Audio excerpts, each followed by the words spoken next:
ध्यानु भक्त ये एक ऐसा नाम है जो सभी देवी भक्तों को पता है। जब भी हम ज्वाला देवी का ध्यान करते हैं, तब हमारे मन में ध्यानु भक्त की छवि भी आती है। ध्यानु भक्त का जन्म हिमाचल प्रदेश के नादौन गांव में एक गरीब परिवार में हुआ था। उनके जन्म लेने के पश्चात उनके माता पिता स्वर्ग लोक सिधार गए। इस बात पर सारे गांव वाले ध्यानु भक्त को मनहूस कहते थे। माता पिता का देहांत हो जाने के कारण ध्यानु भक्त का पालन पोषण गांव के ही एक पंडित ने किया। वो पंडित ज्वाला माता का परम भक्त था। एक दिन, तुम बच्चों को कितनी बार कहा है इस मनहूस के साथ मत खेला करो, चलो सब अपने अपने घर जाओ। पता नहीं, पैदा होते ही अपने माँ बाप को खा गया, ना जाने कैसा मनहूस है ये बालक। गांव वालों के तानों को सुनकर ध्यानु रोता हुआ मंदिर में जाता है। क्या हुआ ध्यानु बेटा, रो क्यों रहे हो?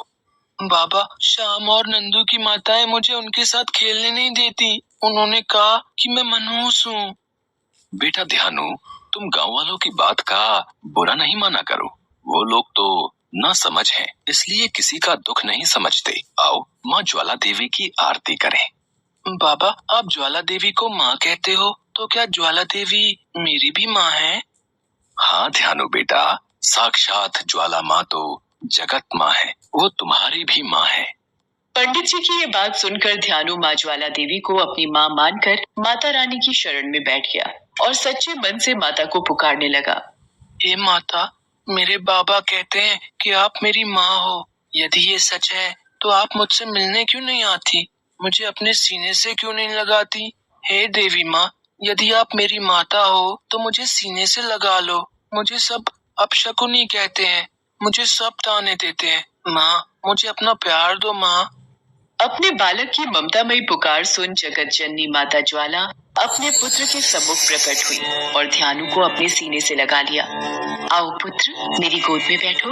अब से तुम्हें कोई कुछ नहीं कहेगा। मेरी कृपा हमेशा तुम पर बनी रहेगी। तुम्हारे मुख से मेरा नाम लेते ही दुखियों के दुख दूर हो जाएंगे। समय बीता और ध्यानु बड़ा हो गया। ज्वाला देवी की विशेष कृपा ध्यानु पर थी। उसकी भक्ति इतनी थी कि जब वो एक बार भी जय माता दी बोलता तो अंधे को आंख मिल जाती थी, गूंगे को जुबान मिलती थी। माता के आशीर्वाद से ध्यानु हर किसी के कष्टों को हरता था। एक बार ध्यानु भक्त 1000 यात्रियों के साथ ज्वाला माई के दर्शन के लिए जा रहा था। उन दिनों मुगल सम्राट अकबर का शासन था। दिल्ली में इतने लोगों को एक साथ देखकर अकबर के सैनिकों ने ध्यानु को रोक लिया। अरे भाई, कहाँ जा रहे हो? इतने लोग और वो भी एक साथ? हम ज्वाला माई के दर्शन को जा रहे हैं। ज्वाला माई के दर्शन? वो कौन है? हम तो उन्हें नहीं जानते। अपनी ज्वाला माई के दर्शन के लिए बाद में जाना, पहले तुम्हें सम्राट अकबर के दर्शन करने होंगे। सैनिकों, ले चलो इन्हें दरबार में। सैनिक ध्यानु भक्त को सम्राट अकबर के दरबार में ले जाते हैं। महाराज, ध्यानु नाम का ये व्यक्ति किसी ज्वाला माई के दर्शन को जा रहा है और साथ में बहुत यात्री हैं।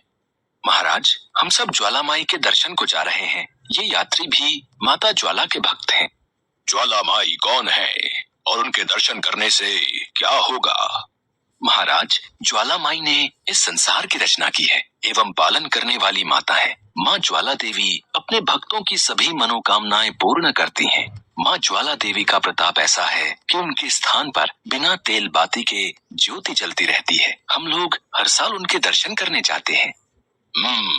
तुम्हारी ज्वाला माई इतनी ताकतवर है, इसका यकीन हमें भी दिलवाओ। आखिर तुम माता के भक्त हो, कोई करिश्मा दिखाओ जिससे हमें भी यकीन हो जाए। महाराज, मैं तो माता का एक छोटा सा भक्त हूँ, भला मैं क्या चमत्कार दिखा सकता हूँ? तुम्हें इम्तिहान तो देना ही पड़ेगा। हम तुम्हारे घोड़े की गर्दन अलग कर देते हैं। तुम अपनी देवी से कहकर उसे दोबारा जिंदा करवा देना। अकबर ने क्रोध में भरकर घोड़े की गर्दन काट दी। अपनी मुक्ति का कोई उपाय न देखकर ध्यानु भक्त ने बादशाह से कहा, महाराज, मैं देवी माँ के पास जाकर अपनी प्रार्थना करूंगा कि वो घोड़े को जीवित कर दें। आप 1 माह की अवधि तक मेरे घोड़े के सिर और धड़ को रखने की व्यवस्था करवा दें। ठीक है, हम तुम्हें 1 माह का समय देते हैं और तुम्हें यात्रा की अनुमति देते हैं। सम्राट अकबर ने ध्यानु भक्त को जंजीरों में जकड़कर अपने सैनिकों के साथ मंदिर भेजा। मंदिर पहुंचकर ध्यानु भक्त ने अपने साथियों सहित स्नान पूजन करके रात भर देवी का जागरण किया और प्रातः काल आरती के समय ध्यानु भक्त हाथ जोड़कर देवी माता से प्रार्थना करने लगा। हे माँ ज्वाला देवी, बादशाह मेरी भक्ति की परीक्षा ले रहा है। मेरी लाज रखो माँ, मेरे घोड़े को अपनी कृपा से जीवित करो, नहीं तो मैं भी अपना सिर काट कर आपके चरणों में अर्पित कर दूंगा। हे देवी माँ, प्रकट हो देवी माँ, प्रकट हो। देवी माँ ने कोई उत्तर नहीं दिया तो ध्यानु ने तलवार से अपना शीश काटकर देवी के चरणों में अर्पित कर दिया। उसी समय साक्षात ज्वाला माता प्रकट हुई और ध्यानु की भक्ति से प्रसन्न होकर माँ ने ध्यानु भक्त को पुनः जीवित कर दिया।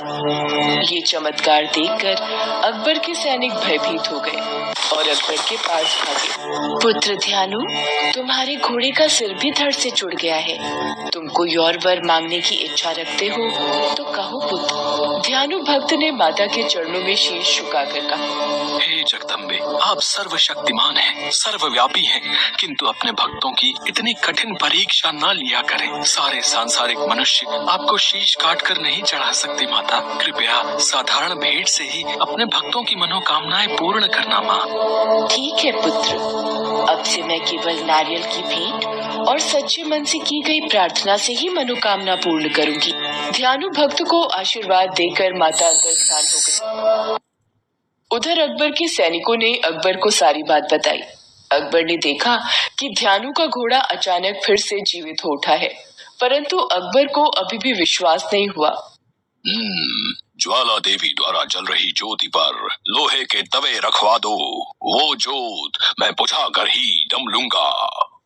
महाराज, ज्योत पर तवे ढके गए, पर ज्योत तवों के ढकने के पश्चात भी जल रही है। क्या तवे ढकने से भी ज्योत नहीं बुझी? कोई बात नहीं, अब जरूर बुझ जाएगी। सैनिकों, नदियां खुदवाकर मंदिर पर पानी बहा दो, जिससे पानी का बहाव ज्योत को बुझा दे। महाराज, पानी से भी ज्योत नहीं बुझी।